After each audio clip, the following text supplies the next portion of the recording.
Sakal Gunaarnavasya Vande Guru Sri Charanarabindan.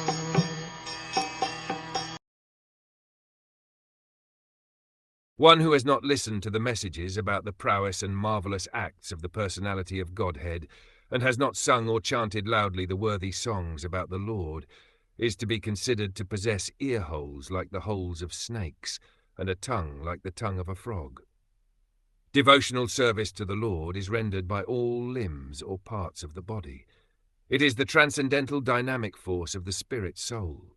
Therefore a devotee is engaged 100% in the service of the Lord. One can engage in devotional service when the senses of the body are purified in relation with the Lord, and one can render service to the Lord with the help of all the senses.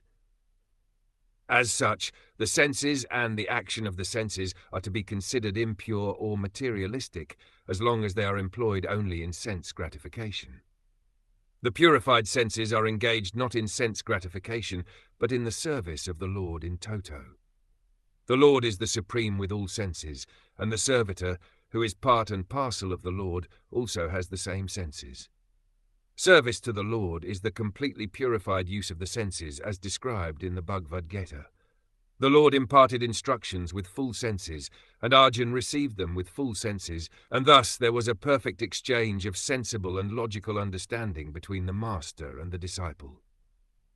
Spiritual understanding is nothing like an electrical charge from the master to the disciple, as foolishly claimed by some propaganda mongers. Everything is full of sense and logic, and the exchange of views between the master and disciple is possible only when the reception is submissive and real. In the Caitanya Charitamrita it is said that one should receive the teaching of Lord Caitanya with intellect and full senses so that one can logically understand the great mission.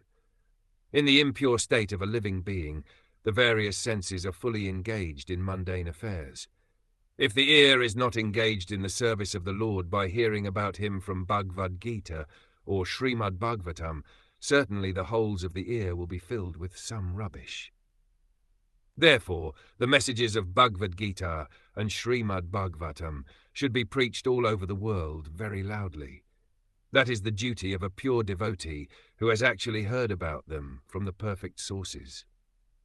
Many want to speak something to others, but because they are not trained to speak on the subject matter of Vedic wisdom, they are all speaking nonsense, and people are receiving them with no sense. There are hundreds and thousands of sources for distributing mundane news of the world, and people of the world are also receiving it.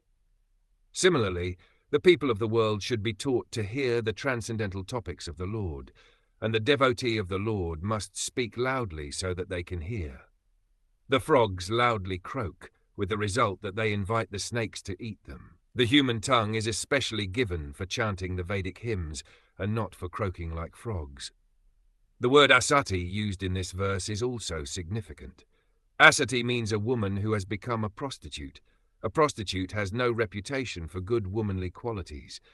Similarly, the tongue, which is given to the human being for chanting the Vedic hymns, will be considered a prostitute when engaged in chanting some mundane nonsense.